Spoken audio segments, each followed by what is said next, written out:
সেনাবাহিনীকে নিয়ে যে কোনো ধরনের মন্তব্য করা থেকে বিরত থাকা উচিত বলে আমরা মনে করি।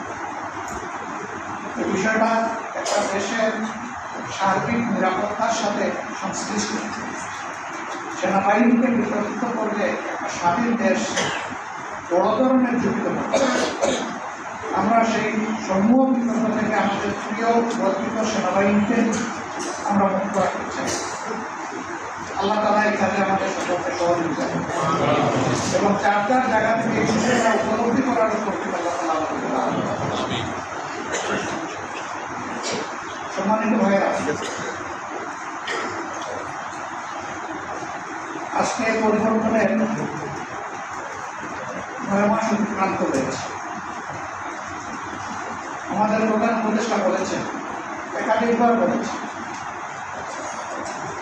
জাতীয় নির্বাচন তিনি এই বছরের ডিসেম্বর থেকে আগামী বছরের জুনের মধ্যে সম্পন্ন করতে চান। আমরা বারবার বলেছি, তাই আর এই ভোটার উপরে আমরা আস্থা রাখছি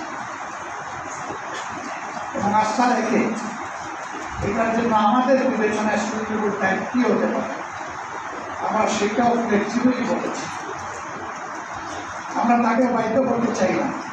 আমরা কেন বাধ্য করতে যাব? কারণ তিনি তো সকল দলের দ্বারা সমর্থিত। আমরাই তো তাকে এই দায়িত্ব সবাই মিলে দিয়েছি, কিন্তু ভুল করে নেননি আমাদের কাছে। তিনি তো আমাদের প্রতিপক্ষ না, তিনি এখন সরকারের অভিভাবক। এ দায়িত্ব সকল রাজনৈতিক দল এবং অংশীদার স্বেচ্ছায় আমরা তার উপর করছি। আমাদের দায়িত্ব তাকে সহযোগিতা করি, তার সার্বিকতা। আমরা আমাদের জানা মতো আমাদের পক্ষ থেকে আমরা কোনো ধরনের কোনো অসহযোগিতা করি না, বরঞ্চ যতটুকু আমাদের যেখানে সম্ভব আমরা সেই সহযোগিতা করেছি।